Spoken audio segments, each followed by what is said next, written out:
Hello again, it's Noob, and today we get to look at a lockpick set from an Australian company called Bare Bones Lockpicking. Some of you will be already aware of this company and maybe even using some of their sets. This wasn't sent to me by Bare Bones Lockpicking, it's an independent review. This was actually lent to me by a good friend. While we're on the case, we might as well have a look at it. So it's a fully zipped case. So you can see that the zip goes all the way around, which is good because it does hold all your kit in and those kind of things. It holds in everything reasonably well. And I do like the Bare Bones Lockpicking logo. It's actually quite firm as well. I don't know what the inserts are in here, but it is quite rigid, but it is also very light. We'll come on to my thoughts on the case towards the end of the video, and we'll have a look at what you get in this set. This is the Advanced Lockpicking Kit. It's made up of two different thicknesses of tools. I've tried and grabbed some. I should put them more in order, but you can see what we've got here. The one's in 23 thousandths of an inch and 15 thousandths, which are obviously a lot more flexible. I don't know whether you can see the thickness difference from here, but yeah, I think you can, can't you? So these are significantly thinner. This is a dual gauge lockpick set. In terms of the picks themselves, they are a bare handle. That's not unusual. I couldn't tell what the material's made out of. I think from experience and the way that it's quite rigid, it feels like a 301 stainless steel, possibly, but I can't guarantee a high yield version. They do feel relatively strong for their shank heights. So again, go with caution. I don't know what they're actually made of, but it feels like a something better than a standard 301 stainless anyway. So you get 16 different picks, 8 different profiles in 2 different gauges, as we just saw. You also get some of the turners as well. So you have a couple of these top of the keyway tools. I say a couple, I say quite a few. You get a whole bunch of these of different thicknesses. So yeah, they've got all of those, and then you've got some bottom of the keyway sort of Z bars, which remind me, not to be critical, but do remind me a little bit of those which you'd find in some of the Chinese sets. But that doesn't mean they're necessarily bad. But you can see that you've got some sort of bottom of the keyway tools, a whole bunch of top of the keyway tools in different thicknesses here, which is, you know, always nice. And I'm just looking up the thicknesses, and you do get your sort of standard sizes, so 25 thousandths, 32 thousandths, and 40 thousandths, and you get some which are a little bit thicker as well. So yeah, I mean, you get a whole bunch of the top keyway and bottom of the keyway tension tools, which is always appreciated. So in terms of profiles, and this is just the 23 thousandths part of the set, the ones which I would probably use the most because they would convey the most feedback. 15 thousandths are great for those tighter keyways, especially European keyways with really tight warding. Super useful for those. So what do we get? Well, we seem to have a flat-topped short hook. We get a deforest diamond here. Looks like a medium hook with a, I'd almost call that a gem profile. It, you know, if you look here, it's got a almost a triangular tip on there. I do quite like the gem profile, so no arguments from me. We have a snake rake with quite a pronounced first hump and a mild second hump. We have a very nice small half diamond, sort of a cross between a rake and a hook. A kinetic rake there for zipping. A classic triple peak, no complaints from me. And a city rake or L rake, again, all classic profiles. Let's throw these into a couple of locks, have some picking, and I'll get back to you with some pros, things I liked, you know, the cons, things I didn't like so much, and maybe some things which I would like to change or maybe improve in the future. Let's start out with a classic, a city rake. This is in 15 thousandths, nice and flexible to get around this warding, and just give this a little rock and a rake.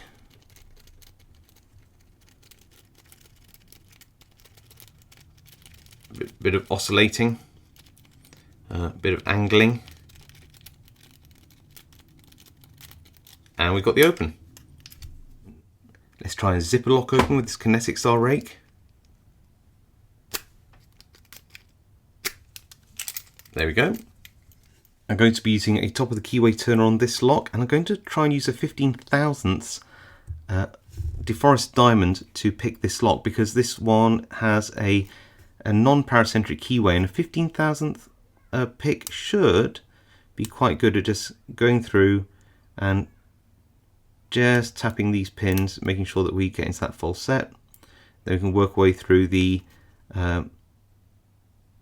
pins that are giving us that counter rotation like this, and try to get them to set properly. And here we go again on another pin, and we are open. Onto a triple peak. Let's give this a go in this Eurocylinder, and I know this one can be raked quite easily with a very light touch. Already open.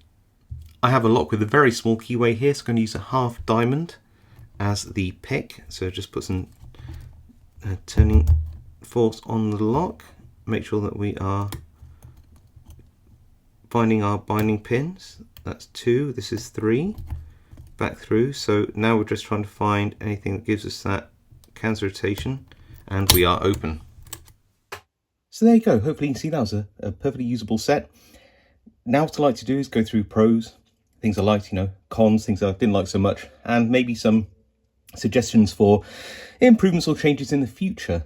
So, pros, what do I like? Well, I really like the fact it's a dual gauge set with 0.23, which is a really nice thickness, and 0.15, which is just thin enough to get past those, tightly warded keyways. Yeah, really good.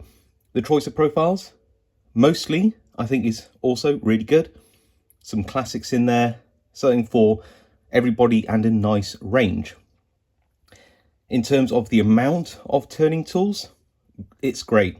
Nice to see a whole bunch of top of the keyway turners, and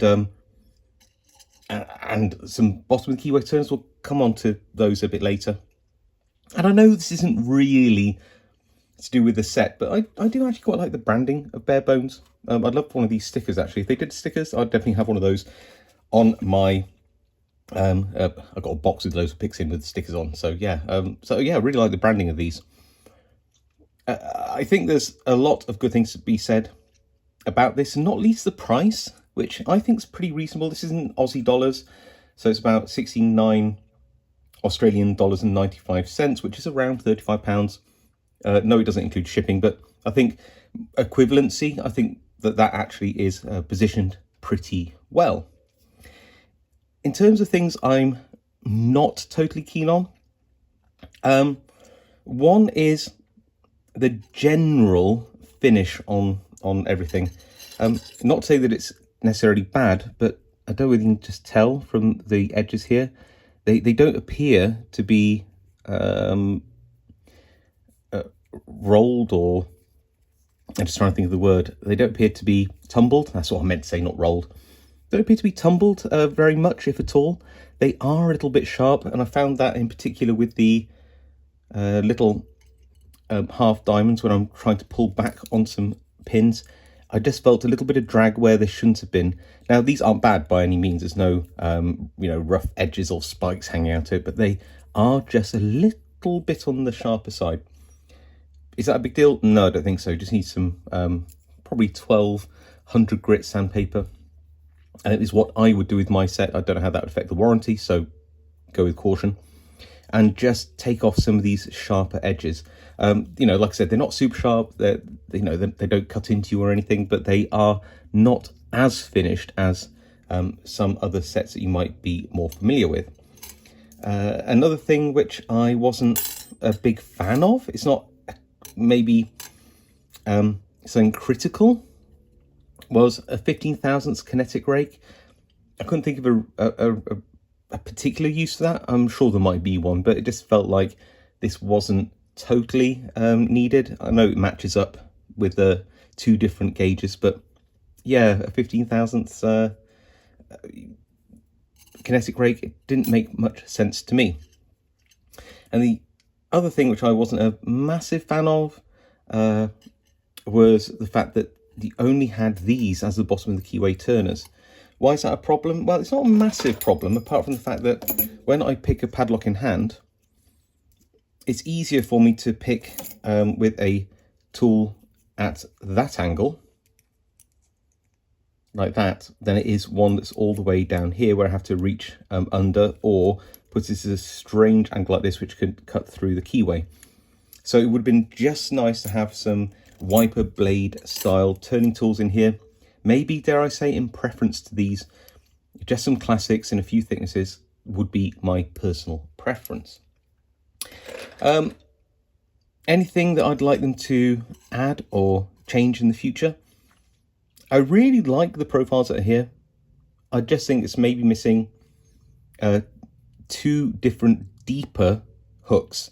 So if you look at the short hook and the, try and find the other one, what they call a medium hook, which I would say is probably about right. They're pretty good, but I could have another one a little steeper, another one a little steeper again, just to round off the kit. Personal preference, but deeper hooks, especially when they're in 15 thousandths, get through that warding, would be, I think, really nice to include in a future set. And whilst I don't mind this case, nothing wrong with it at all, I do feel that the materials used don't scream premium, and whilst this is absolutely fine, maybe it'd be nice for Bare Bones to look to just, you know, looking at a different type of case manufacturer. Just a small thing, could just be my preference, not meant to be a major criticism of Bare Bones, just an observation. So overall, I think for the money, about £35, you do get quite a lot. I think it's all very usable. The steel felt good, the feedback felt good. I like the range of profiles. Yes, there's a couple of tweaks that I'd like to be made, and yes, I do think you need to just take the edge off some of these tools, but overall, not a bad effort. So there you go. I hope that you liked that review. If you did, leave a like. Any comments about this? Do you own one of these? Do you have any positive comments about them, negative comments about them?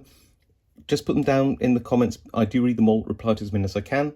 If you haven't subscribed to this channel and like videos like this and want to see more of them, then of course, please subscribe. It really helps me out, and I will see you all next time.